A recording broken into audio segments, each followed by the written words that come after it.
Liverpool qui continue dans sa mauvaise spirale et qui se fait littéralement dresser par Manchester City ce soir. La MIF, c'est votre Galoza pour cette nouvelle vidéo débrief entre Liverpool et Manchester City. Aujourd'hui, on s'attaque à un très gros match entre les deux derniers champions de Première Ligue. Un match qui a tenu ses promesses, une première mi-temps un petit peu en demi-teinte. Pas de grosses actions, ça jouait beaucoup au milieu de terrain, il y avait de l'intensité, pas sur les buts, mais au milieu de terrain. Et en deuxième mi-temps, le match s'est découvert, pas mal d'erreurs, mais beaucoup de buts. Un match assez équilibré, 56% de possession pour Liverpool, 44% pour Manchester City, 8 tirs chacun. Deux équipes qui ont beaucoup joué à gauche, de part et d'autre. On est beaucoup passé par Sadio Mané, beaucoup passé par Raheem Sterling. Et franchement, c'était un très beau match de football qu'on va analyser un petit peu. Je vais essayer d'alterner, parler un petit peu analytique, parler un petit peu à chaud aussi. Et franchement, je suis obligé de commencer par ça. Mais Becker, il faut qu'on parle. Ma parole, c'est pas possible. Deux boulettes. Dans l'ensemble, Liverpool, la défense était catastrophique. C'était pas possible, je suis désolé. On l'a vu en première mi-temps, il y avait de la fébrilité. Est-ce qu'il pouvait tenir? Est-ce qu'il pouvait... Voilà, on ne savait pas. Finalement, ça a lâché. Déjà en première mi-temps, il y a ce penalty que Gundogan n'arrive pas à transformer. Gundogan qui se rachète, qui marque. Il marque à 2 reprises. Et franchement, ensuite, il y a Becker qui fait 2 erreurs. C'est très triste. La pression a beaucoup été mise sur cette défense qui malheureusement, moi j'étais content de voir Fabinho jouer avec Anderson. On en a déjà parlé sur la chaîne, hein, mais moi que je suis pas fan au centre, enfin, c'est normal. Robertson qui lui a réussi à tenir de ce côté gauche. Arnold a eu beaucoup de peine. Même s'il a apporté des centres, des actions, de la projection vers l'avant qui était assez intéressante. Défensivement, il s'est fait manger. On va pas se mentir, il s'est fait manger. C'était un guignol face à Raheem Sterling, c'était un guignol. Raheem Sterling qui a été la clé. Pour moi, il y avait 2 clés ce soir. C'est Raheem Sterling et c'est Ilkay Gundogan. Gundogan qui arrive à se racheter, qui arrive à mettre 2 buts décisifs, qui est le meilleur buteur de Manchester City. Mais franchement, c'était très pauvre du côté de Liverpool. C'est très triste. C'est triste. Et voilà, j'ai que ça à dire. Hein. Liverpool qui, comme je l'ai dit, est passé beaucoup par la gauche, qui s'est créé quand même des occasions. On a buté beaucoup sur la défense, un joueur Cancelo assez discret, mais qui a fait son travail, qui est vraiment l'homme un peu à tout faire en défense pour Pep Guardiola. Et il faut qu'on parle de Ruben Dias et de John Stones qui ont fait un match exceptionnel, incroyable. Franchement, j'ai trouvé super solide. Honnêtement, il n'y a que ce penalty de Ruben Dias qui vient un peu entacher sa prestation.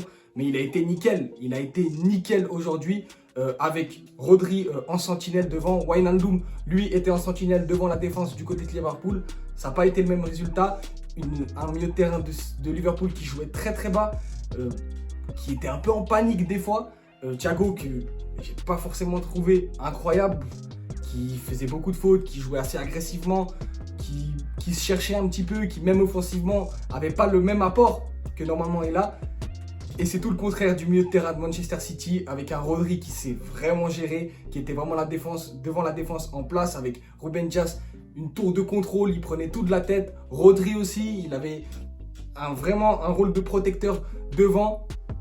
Le milieu de terrain avec Gundogan, c'était magnifique, honnêtement c'était magnifique. En début de match, on avait Sterling qui était annoncé en pointe avec Phil Foden. Finalement, c'était Phil Foden qui était plus dans l'axe avec Sterling à gauche, Bernardo Silva à droite. Et honnêtement, ça s'est projeté, ça a créé des actions, ça a été dangereux, ça a fait craquer. Et c'est cette pression, ce match haut de Liverpool, de Manchester City, qui a joué assez haut, qui a mis de la pression et qui a fait craquer cette défense de Liverpool. Qui voilà, Fabinho, je l'aime, je le trouve costaud, mais aujourd'hui, il provoque un penalty, il n'est pas irréprochable. Il provoque un but aussi, enfin son coup franc, la faute qu'il fait, provoque un but aussi. Et franchement, c'est dommage. Liverpool qui a craqué, qui a pas su résister à la pression de Manchester City. Et il y a vraiment un gros match de la part des hommes de Pep Guardiola qu'il faut vraiment saluer. Maintenant, on va rapidement passer au top et au flop. Les tops que moi, pour Manchester City, il y en aura 3. Gundogan, décisif. Pas de Bruyne ce soir. Pas de souci, Ilkay Gundogan, franchement, une prestation... je vais pas dire incroyable, c'est juste que voilà, il a su mettre ses 2 buts, il a son impact, c'est la clé du jeu de Manchester City au milieu de terrain. Normalement, il fait la paire avec Kevin De Bruyne. Aujourd'hui, il était tout seul. Mais voilà, je sais pas si vous avez vu Guardiola qui disait qu'il a révolutionné un peu son équipe en essayant de jouer plus simple, de les faire moins courir. Et Gundogan, pour moi, il illustre totalement ça. Le deuxième top, pour moi, c'est Raheem Sterling qui, comme je l'ai dit, a réussi à faire disjoncter Arnold, qui est l'homme attaqué. J'ai vu ça un peu sur Twitter. L'homme à attaquer de Liverpool. Et vraiment, c'était exactement le cas aujourd'hui. C'était sur son côté qu'il fallait jouer. City qui a joué 50% de leur attaque sur le côté gauche. Et franchement, ça s'est ressenti. Même si pas tous les buts viennent du côté gauche, toutes les grosses actions ont été déclenchées par Sterling. Et le troisième top, c'est Ruben Dias. Ruben Dias, malgré son penalty qui concède, pour moi, il a été vraiment tip-top, nickel. Il a fait la paire avec Stones, avec Rodri, une triangulation que j'ai trouvé magnifique. Et Ruben Dias, c'est vraiment le joueur pour moi qui a été le plus impressionnant malgré son penalty. Et le flop, je vais en donner un, ça vous surprend pas, ça sera pas Arnold, ça sera Alisson Becker. Alisson Becker, catastrophique aujourd'hui, deux bourdes stratosphériques. Stratosphérique, tu peux pas te permettre quand tu es le gardien de Liverpool de faire ce genre de choses. C'est vraiment dommage. Sur les buts qu'il prend, sur la frappe de Phil Foden, d'accord, c'est vrai, c'est à bout portant. Mais je suis désolé, il se trouve un petit peu, il n'était pas dans son match, il était perdu. En tout cas, pour moi, c'est le gros flop de ce match. Et même on l'a vu, pas seulement sur ses deux buts, mais il a fait aussi des erreurs. Au pied, il n'était pas irréprochable. On a senti un Alisson Becker très fébrile.